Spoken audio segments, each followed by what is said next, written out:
These chaotic scenes are typical of the main retail thoroughfare in many busy cities. The basic problem is lack of planning.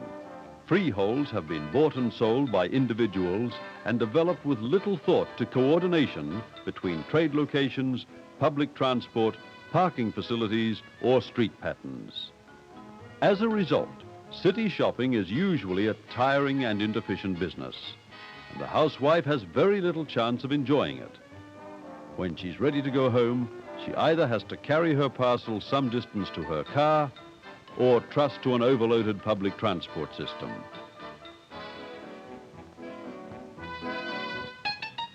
At the other extreme, we often find the small group of suburban shops carrying inadequate stock, charging high prices, and lacking any air of vitality.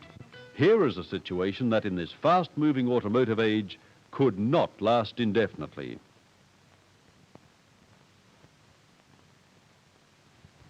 Today, the merchandising of consumer goods is undergoing a complete change.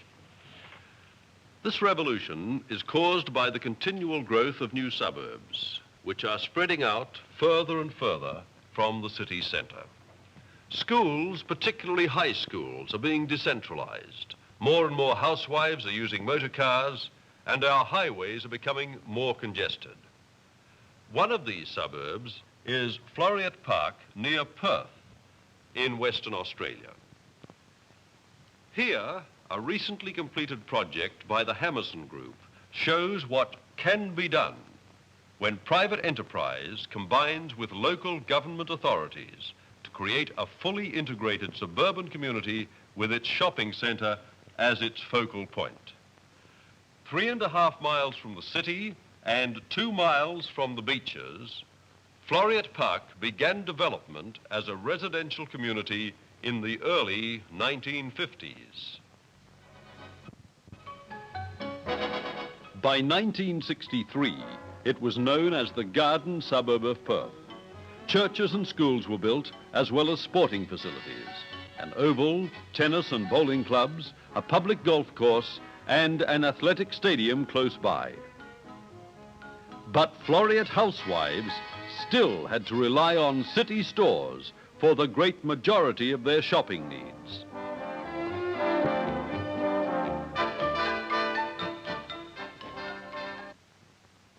It was then that the Perth City Council, as the responsible local authority, decided to move. An area of council land between the two main thoroughfares of Floreat Park had already been set aside.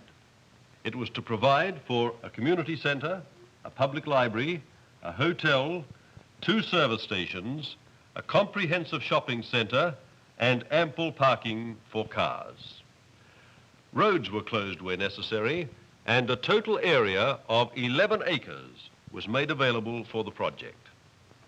To achieve a fully integrated scheme at minimum costs to ratepayers, the council decided that the development must be handled by private enterprise.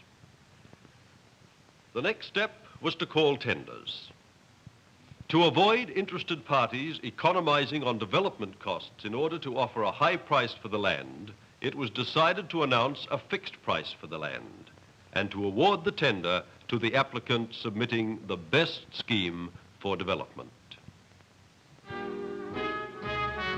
The Hammerson Property and Investment Trust already had worldwide experience of investment developments, and its property consultants carefully analyzed the trading potential of the area to be served by the centre.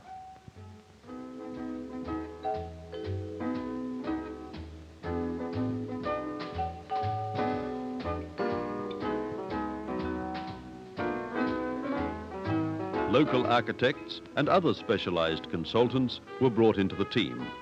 Plans, models, and the supporting detail were prepared and planning commenced.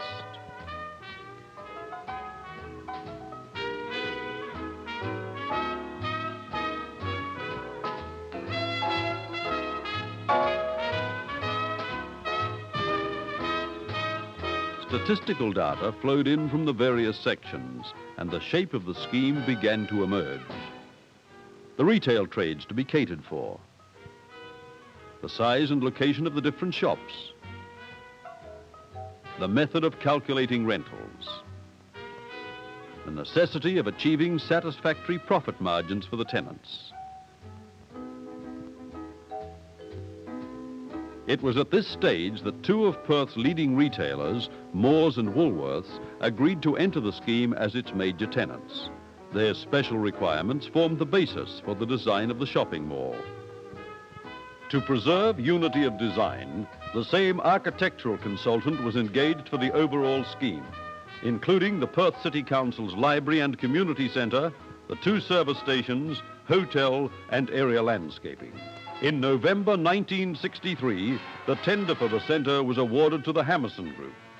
A further 11 months of intensive planning followed, which involved many discussions with the Perth City Council, whose cooperation was invaluable. Plans were made for roads to be diverted and intersections altered to facilitate the proper flow of traffic, and for the Council's library and community centre to be integrated to form part of the overall centre.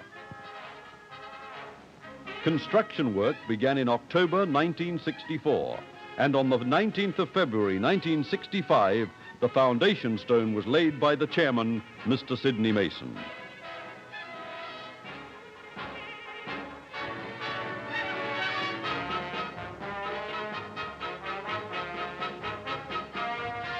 All this work was the climax to a tremendous amount of detailed planning, with careful attention to local building bylaws, drainage problems, health regulations, land subdivisions, fire precautions, and many other factors involving the welfare of the public.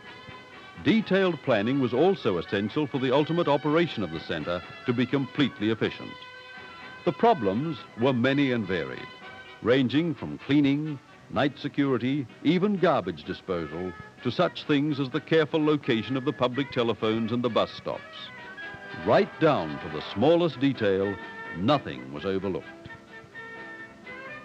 As the months went by, all construction operations proceeded smoothly and simultaneously towards the target, to present the public with the whole centre as a going concern by the date set for the opening.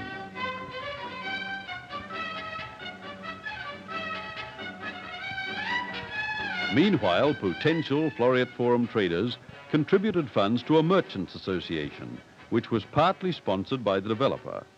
Today, regular meetings are held to discuss group advertising and plan activities to ensure that the tenants are a strong trading force and that the forum is an attractive venue for the public.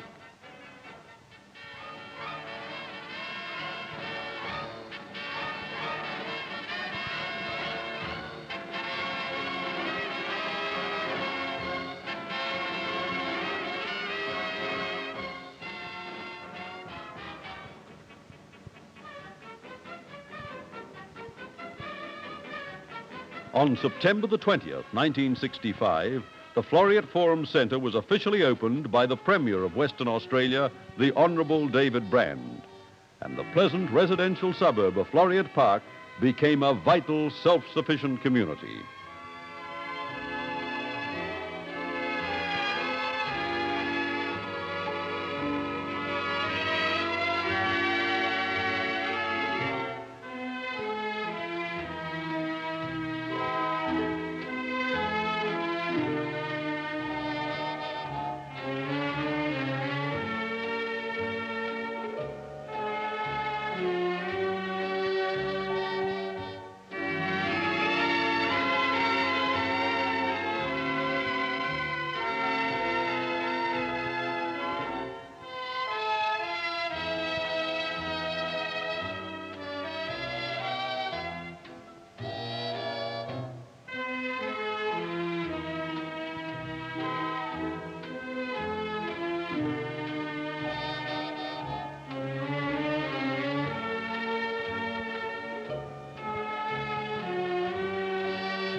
The pedestrian mall is the key to the operation of the whole shopping centre. It gives access to all the shops as well as the community centre. It provides the shopper with a feeling of luxury and convenience. For shopping convenience, Food shops are grouped together on one side of the mall, whilst the major tenants are placed at opposite ends to promote an even flow of traffic past the specialty shops ranged along the length of the opposite side. Many of these are branches of well-known city stores.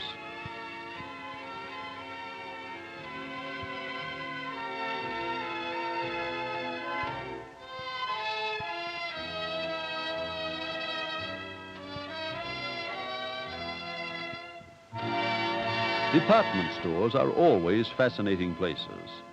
Moors have retained this air of fascination and combined with it an atmosphere of friendly efficiency. The low-angled escalators emphasize the spaciousness of the area and provide easy access to the upstairs sections.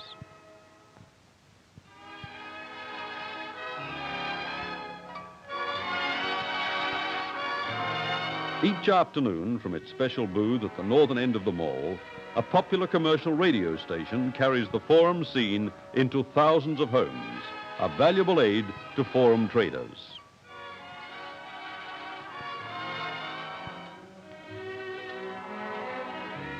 The spacious pedestrian mall brings customers into the shops in the mood for buying. The pleasant surroundings, the planned grouping of the various stores, and the convenience of parking all help to remove customer stresses and promote vigorous trading.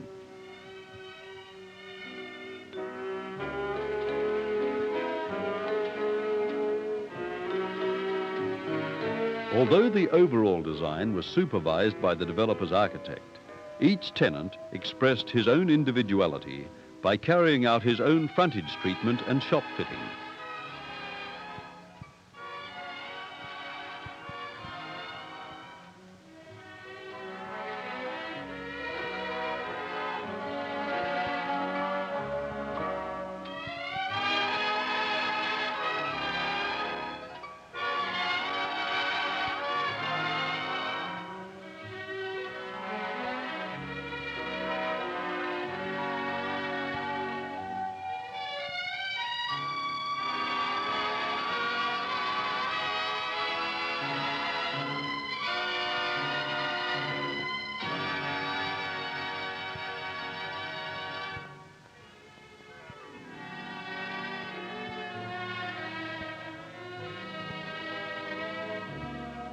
At the southern end of the mall is the quiet dignity of the Zimpel's furniture showrooms.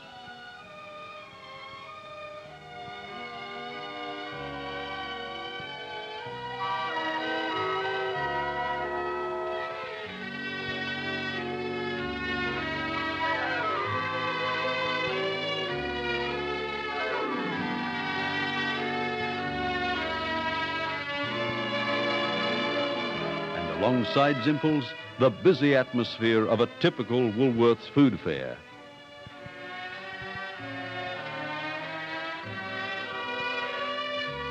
Service facilities provided at the Forum include a restaurant, banks, and post office. These help to make the local community independent and self-sufficient, as well as to attract people from further afield.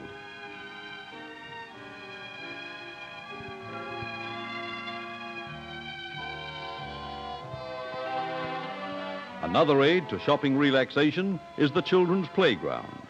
Children look forward to their visits, and mothers are free to concentrate on their shopping.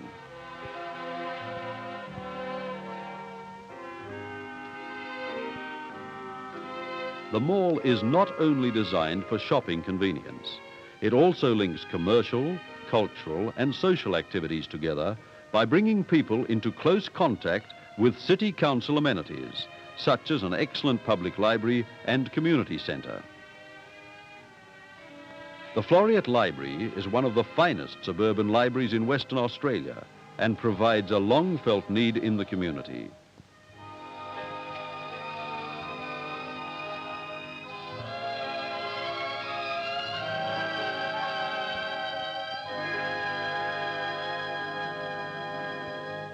Above the library is a large and attractive ballroom with orchestral stage.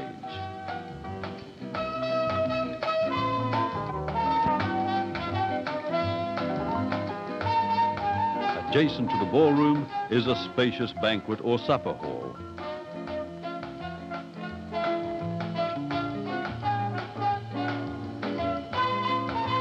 With the addition of the hotel, the development project will be complete, and the people of the Floreat Park and neighbouring suburbs will have one of Australia's finest shopping and community centres.